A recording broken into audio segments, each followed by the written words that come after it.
Welcome to the Neural Implant Podcast, where we talk with the people behind the current events and breakthroughs in brain implants in an understandable way, helping bring together various fields involved in neuroprosthetics. Here is your host, Ladin Yurachek. Welcome to another Toronto RehabWeek 2019 Spotlight interview presented by IFAS, the International Functional Electrical Stimulation Society. Thanks to them for sponsoring these episodes. So here we are at RehabWeek. We're sitting in at NeuroCatch, their booth here in the exhibit floor hall, and we have Bimal Lakhani with us, who is one of the kind of founding members, if you will, this company. So just tell us a little bit about what NeuroCatch is and kind of a little bit of your background as well. Sure, yeah. Thanks so much for having me, first of all. It's great to be part of this. So NeuroCatch really was born out of a need that we identified in the research labs, and it was prior to my time. Actually, the founding scientist was Dr. Ryan Darcy, working out of the lab, really understood that there's a lot of metrics, all these measures when you go into a doctor's office, you get your blood pressure checked, you get your heart rate checked, there's all these vital signs that people are looking at, but there's not really been a vital sign for the brain that a clinician can quickly at the point of care really get objective measurement of brain function. And so there was this gap that we kind of saw. We can fill that. We believe we can fill it with research grade tools. And the trouble here is that a lot of the assessments that are currently used in research and in scientific laboratories of the world are long. They're long, they require a lot of expertise, they require trained technicians to go and analyze all the data. And while they provide a lot of value, they don't often make it out of the lab into clinical practice because of that. They're just not accessible. So the goal of the company, really where NeuroCatch came from, was to fill that gap of saying, hey, we know how to take those long tests, make them shorter, use some creative engineering and creative software development to make them user-friendly, and to give a clinician a test they could actually use in their practice to give an objective measure of brain function. So that was where NeuroCatch was formed as an idea. And then we brought on a lot of really, really smart people onto the team, much smarter than I, and I'm very thankful we have them, who were able to make that a reality. They took those tests, made them shorter, still maintain the reliability, and now we have the NeuroCatch platform, which is a Class 2 medical device in Canada, approved, and is being deployed in clinics as we speak to give those cognitive assessments. So you're really a young company. When did you guys originally start? Yeah, so the company really started 2016, so it's been around for just over 3 years. I think I was probably employee number 6 or 7 at the time. We're up to about 15 at NeuroCatch now, so we've doubled in size probably in the last 2 years. I think we moved fairly quickly, and we're pretty proud of that, from the time it was just a concept to actually being out on the market and accessible to clinicians now. So you're really in a cognitive assessment tool, but I understand that you're a platform, not necessarily a device company. So can you explain that a little bit? Absolutely, yeah. So this is one of the things we're also very proud of, is we like to partner with the highest quality EEG hardware makers. People are already doing a great job of making EEG hardware. It's not up to us to try and get into that space and build new EEG hardware. What we really want to focus on is the software. We want to be partners with people who already have EEG headsets, who are looking for new ways to deploy the tools that they have, and to have new assessments that might be applicable to the tools they have in their labs or clinics already. So the concept here is, right now we are prepackaged with one particular piece of hardware, but we're looking to expand that into all sorts of different hardwares to translate our metrics across, so that truly this can be used by anybody and maybe be used by their favorite hardware. If they have hardware in their clinic already, we just provide software and off they go. So you're really very much a software company rather than a hardware. At heart we are, yes. We are a device company, but at heart we are building the software to pair with the best devices already out there. And what are you targeting out of the gates? What type of population are you targeting? So right now it's fairly broad. So in Canada, we're approved for the measurement and elicitation of event-related potentials, which is just the fancy way of saying the EEG that we're looking at. We are really focused in our research at looking at post-concussive injury. So trying to assess when people have, first of all, had a concussion, and then when it's safe to return to play. There's a massive gap right now in terms of the clinical tests that are currently available and how accurate they are assessing return to play. So we're involved in research looking at that specific question at various sites across North America.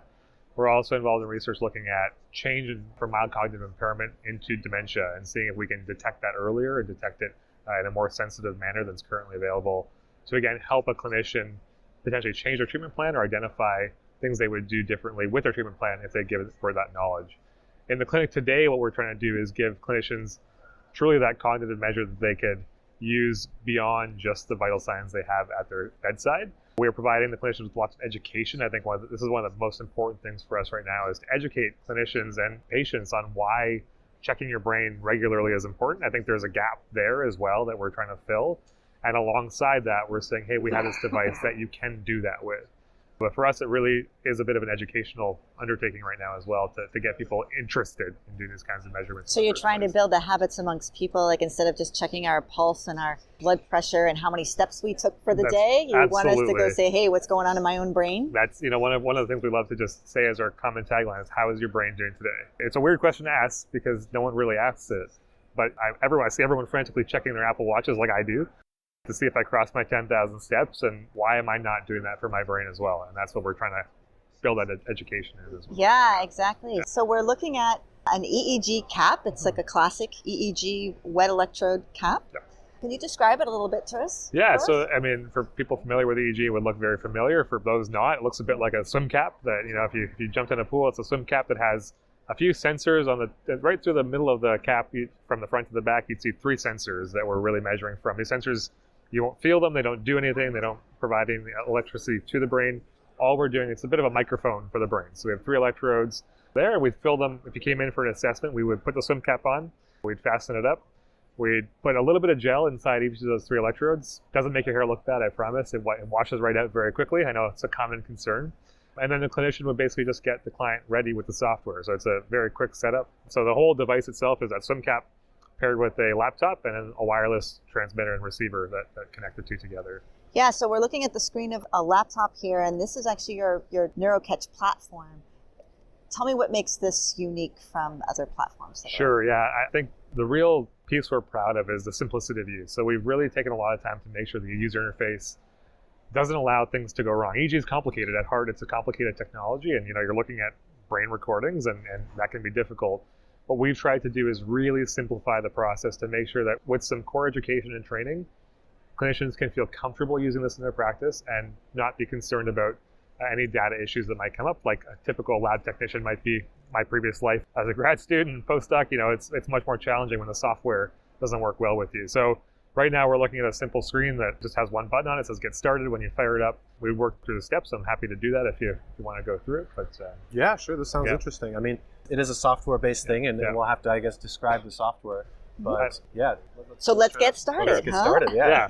So if a client were to come in, if we were to get this test going, we would pop the cap on, like I mentioned. We walk through our software, and the software is just going to do a few simple things that any clinician who's used this kind of tool before, any technology in their office, would be very familiar with. It's going to ask you where you currently are, what country you're in, and what, in this case, province, because we're in Canada. So we're making up some things here. I might have said we're in British Columbia, although we're not. Some very basic information like who the client is and any clinical notes you want to add. And then the software really just does its own work. So these next steps is what would typically be pretty complicated. I remember many days in the lab, I would never know if all my cables were connected properly and have to scroll through thousands of wires to see which plug was unplugged. The software here does it very easily. It gives you a few simple red lights and green lights to tell you that all the cables are in the right spot. And what it's doing here is to check a fail-safe to make sure you have everything in place. Once it's done that, it moves forward to the next screen. So this screen is actually checking if, and what we're looking at here is actually just a picture of an animated brain with the 3 electrode sites that I mentioned. And it just tells you, once you put the gel in those sites, is the measurement clean? So are we getting a good signal from those sites? So it did the calibration, it did the check to make sure everything's connected, and right now it's running the test, and you haven't touched anything on that keyboard. So we're not quite at the test yet, actually. We're a little bit before the test. It's still doing a checkpoint here, but yeah, I hit one button to get here. So you hit one button to get into the refresh, and basically you haven't had to do anything else. That's right. Wow, that makes the clinician's life pretty easy, huh? Yeah, that's really cool. Wait, and then you would only have to put the gel on these 3 electrodes, that's right? So the prep time would only be like 1 or 2 minutes. From start to finish, we've had clients in and out of the office in 10 minutes, finishing the whole scan. So we're pretty proud of that. We've had to have some high pressure, very quick research studies where we have hockey players coming in just in a few minutes, and it's very doable to do it in 10 minutes if you have a week of training. You've done it a few times. It's very straightforward. This screen, all we'd be doing is checking the quality of the signals to make sure we're okay to proceed. In our demo version here, it's telling me I've done a great job and that we're ready to go. But if there was any trouble, we'd be in the yellow or red and the software wouldn't continue. It's very much like a traffic stoplight. You have red, yellow, green, right? So that's it. Yeah. So if you're in a red, don't go on with your test, right? And luckily, the software won't even let you go on with your test. So it's built in the smarts too that if you're at the red, then you should not proceed because the data quality is not going to be good enough. So we cheated here a little bit, everything looks green, and I'd have to hit one more button, and then actually the test would start. So the test is built on listening to sound. So we'd actually put in some headphones into the client's ears at this moment. And what we've done is actually built these sequences of sounds based on all the science that's existed for, in some cases, 60 years. So we haven't reinvented the science here. We've used literature on these specific metrics and repackaged them into this commercial device that we have now made accessible. What the sounds will do is elicit the brain responses that we know should be there. And they elicit them at a speed and size that we expect. And what the clinician is up then to do is to interpret if the speed is later or earlier than they expected or larger than they expected, they can make clinical interpretations. But the sounds are very specifically constructed to elicit these brain responses, and that's what's really important. So here I would just select the sequence and press play, and we'd actually start a scan. How long does that sequence usually take? So it takes 6 minutes. So the sequence would be 6 minutes, and again, we're very proud of that because usually in the lab, same sequence to get these responses would be 30 minutes, and we've just come up with a way of putting the sequences together in a way that we can still elicit the brain responses, get enough data, and be able to do some signal processing to be able to get the same data out as we would in a lab setting. Does it assess their data points so it's very easy for the clinician to interpret? So it'll give the clinician a report that they can then, we provide a lot of education in the build-up, so we give education on what each of these metrics mean, what they should expect to look for, and then the clinician can refer to that information or even contact us directly to get further information. So yeah, we believe with the clinics we have out there, they've been finding it very easy to use and interpret as well, so we're proud of that. Yeah. So you're approved in Canada? Yes. And where are you looking to go next? Great question. So next on our market is definitely the US. We are very interested in stepping into that space, and what we're using Canada for right now is to get information from clinicians and clients and to get our product ready for that larger scale up, because obviously a much bigger market than where we're currently at today. We want to make sure we're ready for that day. So we're looking kind of simultaneously at the US and Europe for our FDA and CE marks, and then trying to get involved in some research in those sites right now. So we do have research partners in the US at the moment as an investigational device. We're trying to open up some research in Australia and Europe at the same time. You have a team of clinical partners here in Canada, and you're using it to collect data. Are you getting it from the cloud, or how are you getting the data from your software? Yeah, so at the moment, the system to be very cyber secure, we decided to avoid going on the cloud for the first version of the device. So we are partnering with the clinics. So we're really not just selling to the clinic.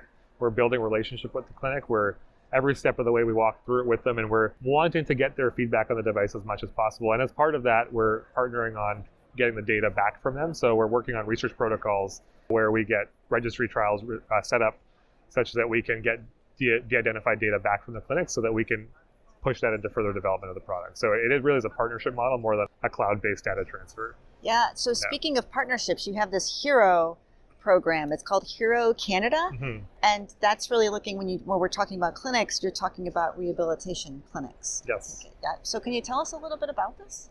Absolutely, yeah. So one of the things, as a bigger company, it's I guess I'll get drawn out here a little bit, but NeuroCatch is part of a parent company called HealthTech Connex.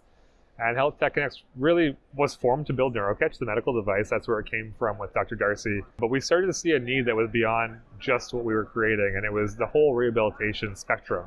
And we know we have a tool that we can measure rehabilitation with, but we also wanted to look for other partners who have tools to provide rehabilitation. And so one of the other businesses that we actually have under the HealthTech Connex moniker is the Center for Neurology Studies, which is a clinical trials group. So they're a research team based out of the same building that run trials for other companies, medical device companies who are looking to generate data to go to regulatory bodies and move forwards. One of the companies that we were approached by many years ago was Helius Medical Technologies, and they had their PONS device there. So we actually were part of the team that ran the clinical trial for Helius, got very interested in the clinical trial outcomes that we had observed, and decided that we wanted to work with them to try and get this delivered in Canada. So their device is now a Class 2 medical device in Canada as well, approved for the treatment of gait and balance in mild to moderate traumatic brain injury. And so the HERO program has actually been developed to deploy this treatment, this rehabilitation program across Canada, including that device, including our NeuroCatch platform as an assessment tool. And it's now being used in clinics across Canada, including a clinic we have ourselves, the Surrey Neuroplasticity Clinic, which is on site as well and delivers the HERO program as part of its core functions. So what's next for NeuroCatch? Oh, it's a fantastic question. So we're always in R&D. So as much as we're excited to get the current product out, we're constantly talking to potential future customers, research partners, and getting their feedback on the things that they want to see in the device and the things that we want to put in next. We can't do everything that everyone asks us, but we are filtering out here's some of the most exciting concepts. And we're actively working on our next version of the device. So we're looking forward on getting that to market, the next period of time and getting into a new market. I think our biggest hurdle now is going to be getting to the next market, ideally through to the United States via the FDA. So for us, that is the biggest piece. I think it's twofold. We want to continue to educate them on the concept of brain vital signs and the science behind it, get people excited about checking how their brain is today, and then getting a product that we believe could scale up in the future via cloud-based data transfer. And there's these types of things we're working on in NeuroCatch too, so that we really can make this a technology that's accessible to beyond just Canada, to North America, to Europe, and ideally the world. If we're going to go all the way, that's what we want. We want people to be really cognizant of their brain function and taking it seriously every day. So not just looking at heart health, we want to look at brain health. That's right. That's right. Absolutely. That could be our next tagline. Yeah. Yeah.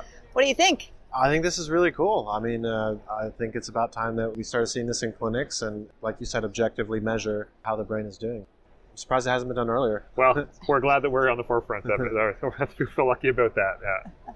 Great. Well, great to talk to you. Thank you so much. It's NeuroCatch, and you can find NeuroCatch at neurocatch.com, or you can find out more about the Hero program at hero.ca. Thank you so much. My pleasure. Thank you for having me.